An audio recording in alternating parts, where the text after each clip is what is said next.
Hello everyone, welcome back to the channel. मेरा नाम सुनिधि है and I teach economics on this channel.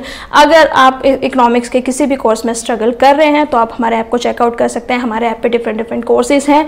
IGNOU, BCC 102, 104, MEC 103, UGC net, mathematical economics, statistics, econometrics. आप किसी भी course में struggle कर रहे हैं, आपको ये ऐप जरूर चेकआउट करना चाहिए। आपको अगर कोई भी कंफ्यूजन है तो आप इस नंबर पर कॉल कर सकते हैं, मैसेज कर सकते हैं, या आप हमारा ऐप डाउनलोड करके हमारे सारे कोर्सेज चेकआउट कर सकते हैं। हमारे कोर्सेज का जो लिंक है वो आपको डिस्क्रिप्शन बॉक्स में मिल जाएगा। एंड देखिए, जितने भी कोर्सेज हैं we all have finished it and we have worked really hard and this is the premium quality content which you can ever get in such a low price. So do download the app now. Thank you so much. आज की इस video में हम OLS estimators की कुछ properties को पढ़ेंगे और ये जानने की कोशिश करेंगे कि जो OLS एस्टिमेटर्स होते हैं उसके अंदर गॉस मार्कअप थ्योरम क्या होती है और वो किस तरीके से ब्लू प्रॉपर्टीज से रिलेटेड होती है। देखिए, जैसे कि मैंने आपको पहले भी बताया, इस तरीके से हम alpha plus beta 1x plus mu i, ये एक मॉडल होता है। ठीक है, this is a model. Econometrics का एक ये मॉडल होता है। इसमें हमें जो बीटा 1 है और जो अल्फा है ये पैरामीटर्स होते हैं। ये पैरामीटर्स जो होते हैं हम इनको एस्टिमेट करते हैं। जब भी मैंने आपको इकोनोमेट्रिक्स का मॉडल बताया होगा तो उसमें एक हेड लगा हुआ होता है, alpha hat plus beta hat x plus mu i. ये जो हेड लगा हुआ होता है, इस हेड का मतलब ये होता है कि ये एक्चुअल वैल्यूज़ नहीं है, ये एस्टिमेटेड वैल्यू है। अब एक्चुअल और एस्टिमेटेड वैल्यू का क्या कॉन्सेप्ट होता है? जब भी हम किसी भी तरीके की रिसर्च को करते हैं तो फिर हमारे पास में पूरा पॉपुलेशन होता है। पॉपुलेशन से मतलब वो सारी यूनिट जो हमें एक स्टडी में इंक्लूड करनी है, everything we want to include in the study is population. हम पॉपुलेशन से क्या करते हैं, पॉपुलेशन को पूरी की पूरी को स्टडी करना बहुत मुश्किल होता है, बहुत डिफिकल्ट होता है, बहुत ज़्यादा टाइम कंज्यूमिंग होता है, बहुत ज़्यादा मनी लगता है उसमें। तो हम क्या करते हैं, पॉपुलेशन से सैंपल निकालते हैं सैम्पलिंग मेथड के थ्रू, और जो भी हम सैंपल को निकालते हैं फिर हम उस सैंपल को स्टडी करते हैं। एक्चुअल वैल्यू कौन सी वैल्यू होती है? अगर हम पॉपुलेशन पे स्टडी करें, लेकिन एक्चुअल में हम स्टडी किस पे करते हैं? हम स्टडी करते हैं सैंपल पे। ठीक है, इसीलिए हम क्या करते हैं, एस्टिमेटेड वैल्यूज। ठीक है, YI hat is equal to alpha hat plus beta 1 hat x plus mu i. अब हमें क्या है, हमें पता है अल्फा और बीटा 1 जो है हमारे पैरामीटर्स है, और मैं पहले भी बता चुकी हूँ कि अल्फा और बीटा 1 को निकालने के लिए क्या क्या फॉर्मूलेज हमारे लिए दिए गए हैं और किस तरीके से हम फॉर्मूलेज को लगाते हैं। अब हमें ये कहा गया है कि अगर OLS एस्टिमेट्स हैं, यानी कि OLS के थ्रू अगर हम अल्फा और बीटा की वैल्यू निकालें तो वह ब्लू होते हैं, BLUE। इसका क्या मतलब होता है? इसको गॉस मार्कअप जो इकोनॉमिस्ट थे उन्होंने अपनी थ्योरम के थ्रू एक्सप्लेन करने की कोशिश की थी कि जो OLS एस्टिमेटर्स होते हैं वो ब्लू होते हैं। अब ब्लू होता क्या है? Best, B for best, L for linear, U for unbiased, E for estimator. ठीक है, तो क्या होते हैं ये? Best, linear, unbiased estimator. Gauss markup की जो थ्योरम थी, उन्होंने अपनी थ्योरम के अंदर कहा था कि अगर हम OLS के एजम्पशंस को सेटिस्फाई करते हैं तो जो हमारा OLS एस्टिमेटर्स होंगे वो बहुत ज़्यादा एफिशिएंट होंगे, लीनियर होंगे और अनबायस्ड होंगे। देखिए, लीनियरिटी तो मैं आपको बता चुकी हूँ कि पैरामीटर में लीनियरिटी होती है, यानी कि ये जो अल्फा है और जो बीटा है इनकी कोई भी पावर नहीं होती है, ये हमेशा बिना पावर के रहेंगे। या देखिए, इससे पहले जब मैंने आपको स्टैटिस्टिकल इन्फ्लुएंस बताया था तो मैंने उसमें आपको अनबायस्डनेस के प्रॉपर्टीज को एक्सप्लेन किया था और उसमें बताया था कि अनबायस्ड होता क्या है और हम इस चीज़ को प्रूव कैसे कर सकते हैं अनबायस्डनेस का। अगर आप इस कॉन्सेप्ट को डिटेल में पढ़ना चाहते हैं तो आप मेरी उस वीडियो को देख सकते हैं, जिसका लिंक आपको डिस्क्रिप्शन बॉक्स में मिल जाएगा। मैं यहाँ पे शॉर्ट में आपको बता देती हूँ कि अनबायस्डनेस क्या होता है। जैसे कि मैंने अभी आपको थोड़ी देर पहले बताया कि हम पॉपुलेशन में से सैंपल को निकालते हैं, तो जो हमारा सैंपल का एक डिस्ट्रीब्यूशन निकल के आता है, अगर सैंपलिंग डिस्ट्रीब्यूशन का मीन जो है वो पॉपुलेशन मीन के इक्वल आ जाता है तो हम उसको क्या बोलते हैं? Unbiasedness. EX bar is equal to mu.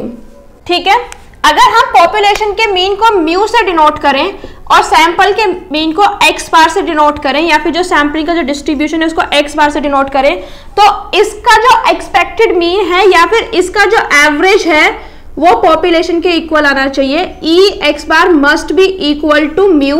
तो ये अनबायस्ड है। अगर ये म्यू के इक्वल नहीं है तो ये क्या होगा, ये बायस्डनेस आएगी। और बायस्डनेस दो तरीके की होती है, पॉजिटिव बायस्डनेस और नेगेटिव बायस्डनेस। ये मैंने आपको बहुत शॉर्ट में एक्सप्लेन किया है क्योंकि आज की वीडियो का टॉपिक अनबायस्डनेस नहीं है। हमें लीनियर एस्टिमेट, आज की इस वीडियो में हमें ऑर्डिनरी जो लीस्ट स्क्वायर है OLS है उसमें अनबायस्डनेस को प्रूव करना है। डिटेल में आपको ये कॉन्सेप्ट पढ़ना है तो आप उस वीडियो में जाके पढ़ सकते हैं, ठीक है। yi is equal to alpha plus beta xi plus mu i, ये हमारा इकोनोमेट्रिक्स का मॉडल था। और ये जो हमारा इकोनोमेट्रिक्स का मॉडल था उसमें हमें बीटा को हम सबसे पहले प्रूव करेंगे। अगर बीटा अनबायस्ड हो जाएगा तो अल्फा भी अनबायस्ड हो जाएगा। इस तरीके से ये है। अब हम क्या करेंगे, इसमें हम इसको डेविएशन की फॉर्म में निकालेंगे क्योंकि हमें अनबायस्डनेस प्रूव करना है। तो हम हर चीज को क्या करेंगे, डेविएशन की फॉर्म में निकालेंगे। डेविएशन की फॉर्म में हम किस तरीके से निकाल सकते हैं, क्योंकि हमें सारे डेटा सेट को अपने अंदर काउंट करना है तो हम क्या करेंगे, सबसे पहले सबका समेशन करेंगे, ठीक है, बाय डूइंग समेशन। सबसे पहले हम क्या करेंगे, समेशन। अब हम समेशन yi करेंगे, ठीक है। अल्फा का करेंगे तो क्या आ जाएगा, n अल्फा प्लस बीटा 1 बाहर आ जाएगा, समेशन, ये पैरामीटर है इसलिए बाहर आ जाएगा, summation xi plus summation mu i. ये मैं आपको पहले भी बता चुकी हूँ, इतना मैं पहले करा चुकी हूँ। अब हम क्या करेंगे, इस पूरी इक्वेशन को n से डिवाइड कर देंगे, ठीक है। जब हम इसको n से डिवाइड करेंगे, डिवाइड बाई n, तो ये क्या हो गया, summation yi divide by n is equal to, यहाँ पे कैपिटल N लिख देते हैं ताकि कंफ्यूजन ना हो, n alpha upon n plus beta 1 summation xi upon n plus summation mu i upon n, ठीक है। इस पर तो कोई इम्पैक्ट पड़ेगा ही नहीं, ठीक है। जब हमने इसको डिवाइड किया तो देखिए किसका फॉर्मूला बन रहा है, ये फॉर्मूला बन रहा है y बार, यानी कि average mean of y। Total population को हम डिवाइड कर रहे हैं नंबर ऑफ पॉपुलेशन से, y बार का फॉर्मूला बन गया, n से n कैंसिल हो गया तो यह गया अल्फा प्लस बीटा 1। जिस तरीके से ये y बार का फॉर्मूला बन रहा है या फिर एवरेज मीन ऑफ y का फॉर्मूला बन रहा है, ये हमारा एवरेज मीन ऑफ x का फॉर्मूला बन रहा है। तो हम यहाँ पे क्या लिख देंगे, b1 x बार, और ये क्या हो जाएगा हमारा, ये वाली जो टर्म है ये हमारी 0 हो जाएगी। और ये 0 क्यों होगी, क्योंकि जब हमने अजम्पशंस मानी थी OLS की तो हमने उसमें एज्यूम किया था कि जो सम होगा एरर टर्म का वो हमेशा क्या होगा, 0 होगा। तो इसे कंसीडर करने की जरूरत नहीं है। अब हमारे पास दो इक्वेशन बन के आई हैं, पहली इक्वेशन ये है और दूसरी इक्वेशन हमारे पास ये है। अब हम क्या करेंगे, फर्स्ट इक्वेशन में से सेकंड इक्वेशन को सब्ट्रैक्ट करेंगे, ठीक है, जो कि मैं यहां पे करती हूं, सब्ट्रैक्टिंग इक्वेशन 1 फ्रॉम 2, ठीक है। yi minus y bar is equal to, देखिए यहां पे भी अल्फा है और यहां पर भी अल्फा है, अल्फा से अल्फा क्या हो जाएगा, कट जाएगा, बीटा 1 xi बार माइनस x बार प्लस म्यू बार का एज इट इज, म्यू आई क्या होगा, ये एज इट इज रहेगा। देखिए ये क्या है, ये डेविएशन है ना, मैंने बताया था कि हम सारी इक्वेशन को डेविएशन के फॉर्म में कन्वर्ट करेंगे। ये क्या है, जितने भी नंबर हमने लिए हैं उन सारे नंबर्स में से उनको एवरेज मीन में से हटाएंगे। ये क्या है, मीन डेविएशन। मीन डेविएशन क्या होता है, हमारे पास y की जितनी भी वैल्यूज होती हैं हम उनका अर्थमेटिक मीन निकालते हैं और फिर हर एक वैल्यू को डेविएट करते हैं। तो अब हम इसको क्या कर सकते हैं, कैपिटल से डिनोट कर सकते हैं y। अब हम क्या कर सकते हैं, इसको स्मॉल y से डिनोट कर सकते हैं क्योंकि ये डेविएशन है। स्मॉल y क्या है, deviation. yi is equal to beta 1 xi plus mu i, ठीक है। अगर इस इक्वेशन को हम डेविएशन की फॉर्म में लिखना चाहें तो हम उसको इस तरीके से भी लिख सकते हैं, beta 1 xi plus mu I. I hope आपको इतना क्लियर हो गया होगा। इस इक्वेशन को जब हम अनबायस्डनेस प्रूव करेंगे तो यूज करेंगे, इसीलिए मैंने इसकी डेरिवेशन कराई है। वैसे मैं इसकी डेरिवेशन पहले कोएफिशिएंट ऑफ डिटर्मिनेशन में भी करा चुकी हूँ, लेकिन मैंने इसको करा दिया है ताकि आपको अच्छे से समझ में आ जाए कि ये वैल्यू कहाँ से निकल कर आई है। जनरली बुक्स जो होती है उनमें गिवन नहीं होता है कि किस तरीके से ये वैल्यू आई है, इसीलिए मैंने इसका डेरिवेशन कराया है। अब हम फटाफट से क्विकली जंप करेंगे कि अनबायस्डनेस को प्रूव कैसे किया जाए। I is equal to alpha plus beta 1 x i plus mu i, ये हमारी OLS एस्टिमेटर्स की दी गई इक्वेशन थी जिसके अंदर दो पैरामीटर है अल्फा प्लस बीटा 1। इसको हमने डेविएशन फॉर्म में निकाला, तो जो हमारा बीटा का फॉर्मूला होता था, बीटा 1 का हमारा क्या फॉर्मूला होता था, summation X Y minus N summation X Y. अगर हम उसको डेविएशन के फॉर्म में लिखना चाहे तो इस तरीके से लिख सकते हैं x i y I upon summation x i square. इसका एक मैंने अलग वीडियो बनाया हुआ है। OLS एस्टिमेटर को कैसे ड्राइव करते हैं उसका एक अलग सेपरेट वीडियो बना हुआ है, आप जाके चैनल पे देख सकते हैं।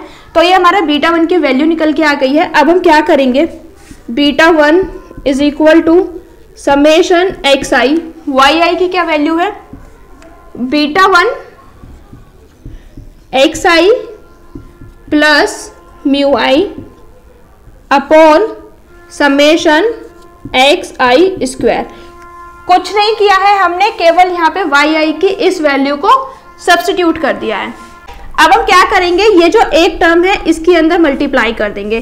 देखिए जब हम इसकी मल्टीप्लाई करेंगे तो बीटा 1 पैरामीटर है, बीटा 1 तो बाहर आ जाएगा, अंदर क्या बचेगा, समेशन एक्स आई का स्क्वायर 2 है plus summation mu I x I upon summation x i का स्क्वायर। इतने में तो किसी को कोई डाउट नहीं होगा, सिंपल अंदर मल्टीप्लाई किया है।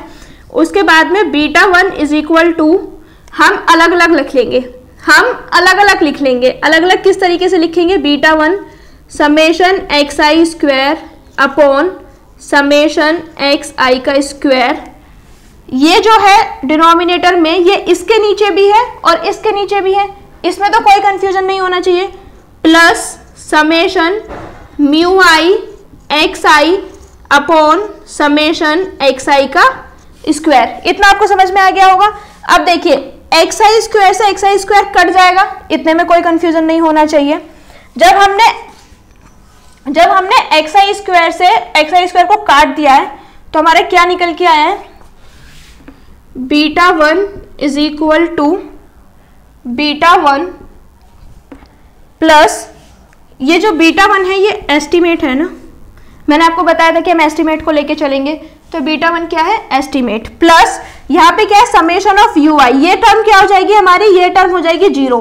जीरो क्यों होगी, क्योंकि इसमें एरर टर्म का समेशन है और मैंने आपको बताया कि जहां कहीं भी एरर टर्म का समेशन होगा वहां पे जीरो हो जाएगा। तो इस टर्म को तो हम कंसिडर ही नहीं करेंगे, तो हमारा क्या बचा, beta 1 hat is equal to beta 1। अब हम इसका एक्सपेक्टेशन करेंगे तो beta 1 hat is equal to beta 1, ठीक है।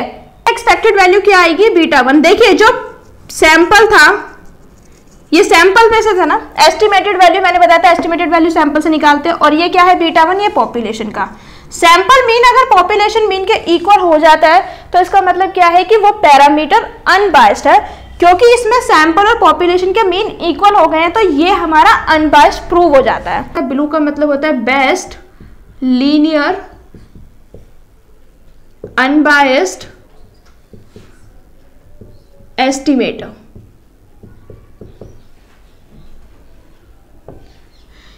लीनियर मैं आपको बता चुकी हूँ कि जो भी पैरामीटर्स होंगे वो लीनियर होंगे, यानी कि अल्फा और बीटा। अगर हमारा इक्वेशन ये है y i is equal to alpha hat plus beta 1 hat plus x i plus mu i, तो जो अल्फा और बीटा होंगे इनमें हमेशा से लीनियरिटी रहेगी। और इससे पिछले वाली वीडियो में मैं आपको बता चुकी हूँ कि अनबायस्डनेस रहेगी। अनबायस्डनेस का क्या मतलब है, expectation of sample will be equal to the population mean. आज की इस वीडियो में हम बेस्ट पे डिस्कस करेंगे। बेस्ट का क्या मतलब है, इसमें जो कि मैंने आपको जब स्टैटिस्टिकल इन्फ्लुएंस पढ़ाया था तो मैंने उसमें एक प्रॉपर्टी पढ़ाई थी MVUE। जिसको हम बोलते हैं मिनिमम वेरिएंस अनबायस्ड एस्टिमेटर। अगर आपको इसके बारे में डिटेल में पढ़ना है तो आप उस वीडियो को जाके देख सकते हैं, उसका डिस्क्रिप्शन बॉक्स में आपको लिंक मिल जाएगा और ऊपर आई बटन में भी मिल जाएगा।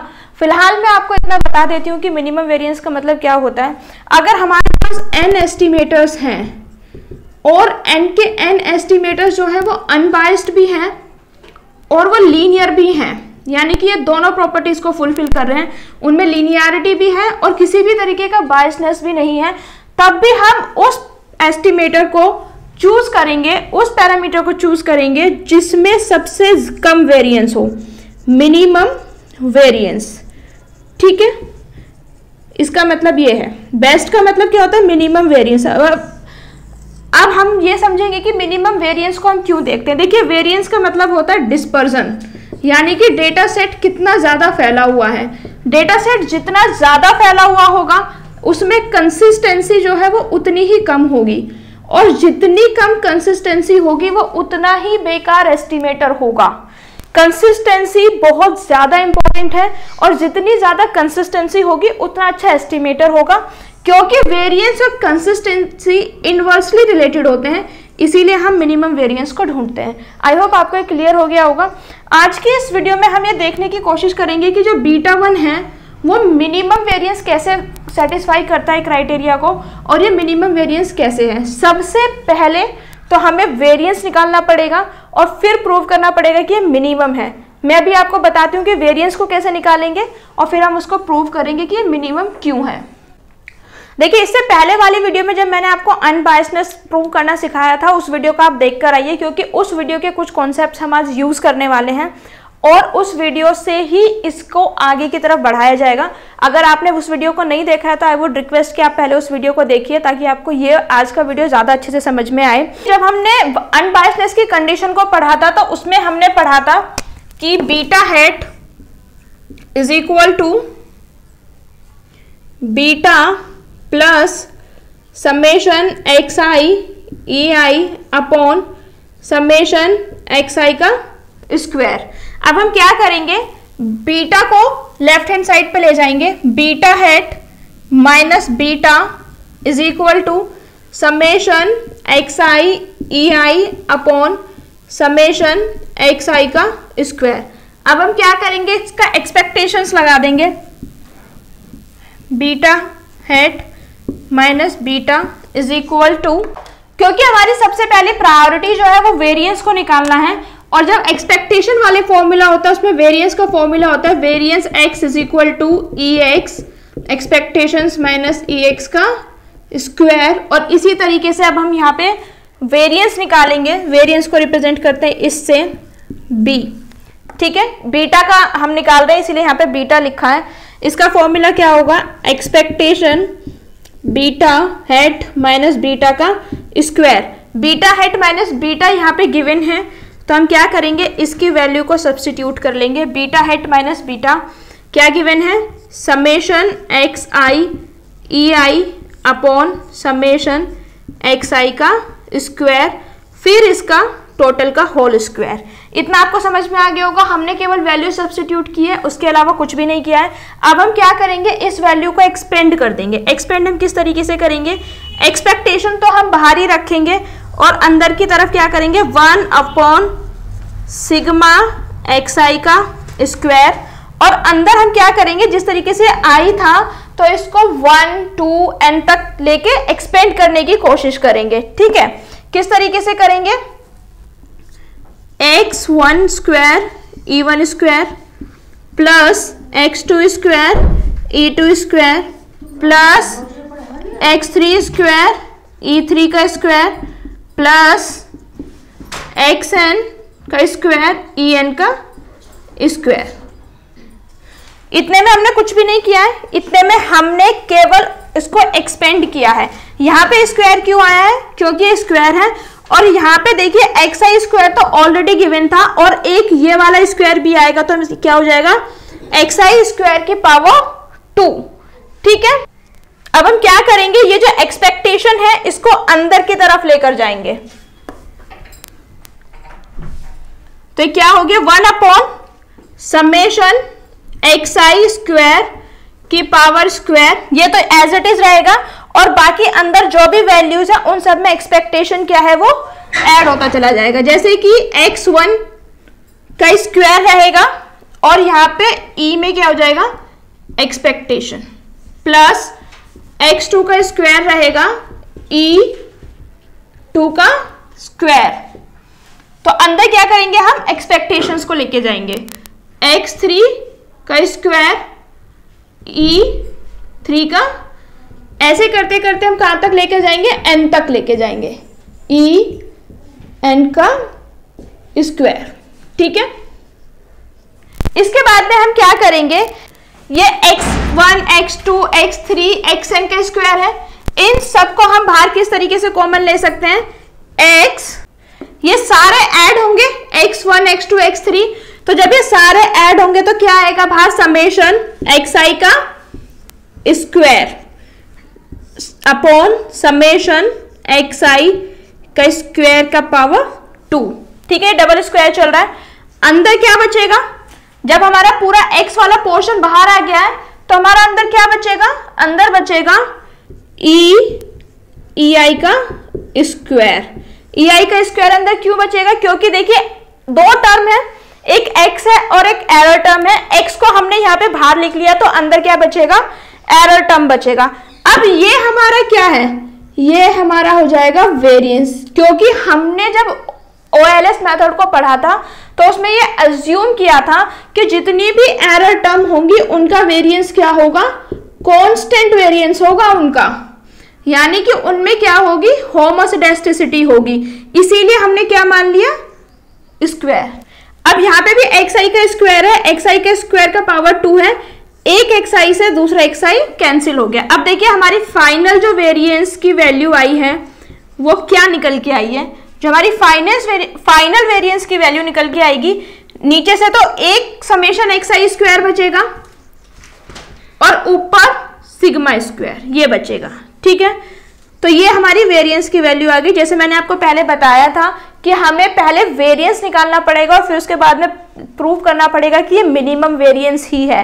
अब हमारा वेरिएंस निकल गया है, अब हम इसको प्रूव करेंगे कि जितने भी लीनियर अनबायस्ड एस्टिमेट है सबका मिनिमम है।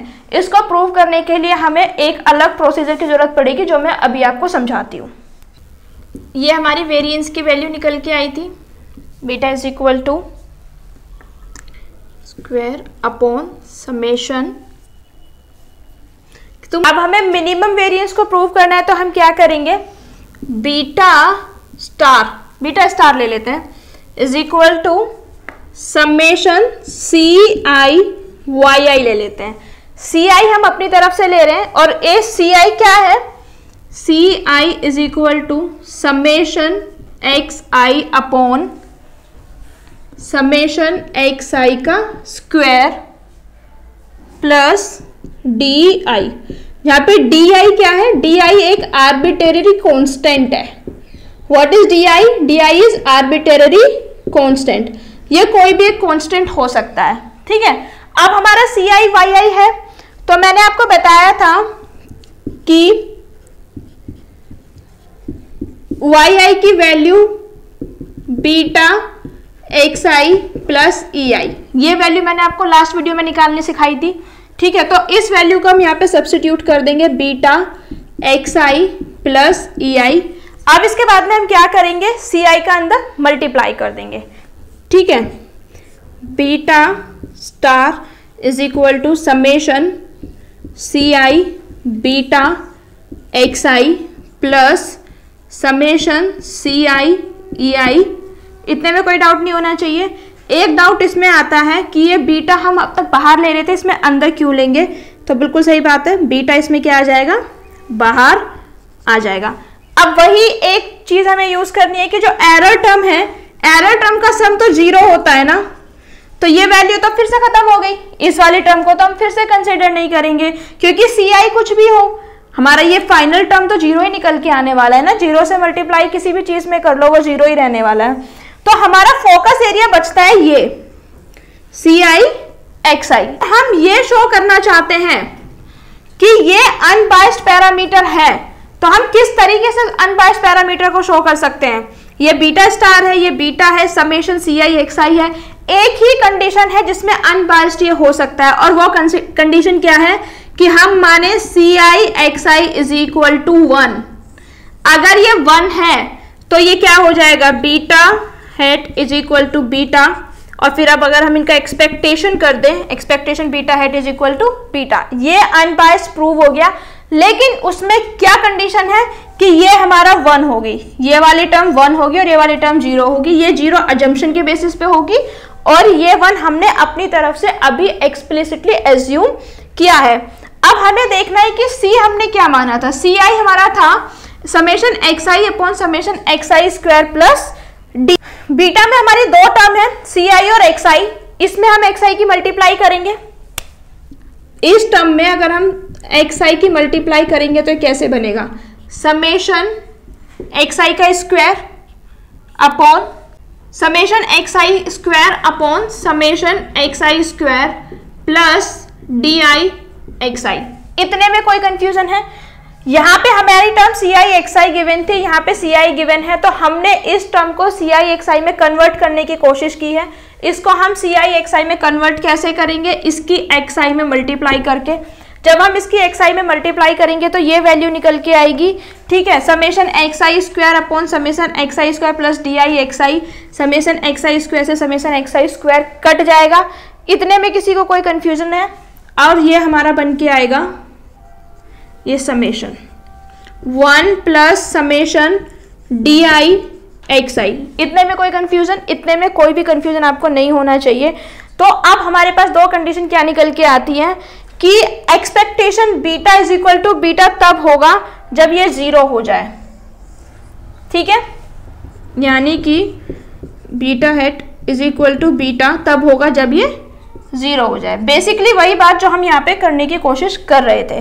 डी आई एक्स आई हमारा क्या निकल के आ गया, 0। अब हम क्या करते हैं, इसका वेरिएंस निकालने की कोशिश करते हैं, ठीक।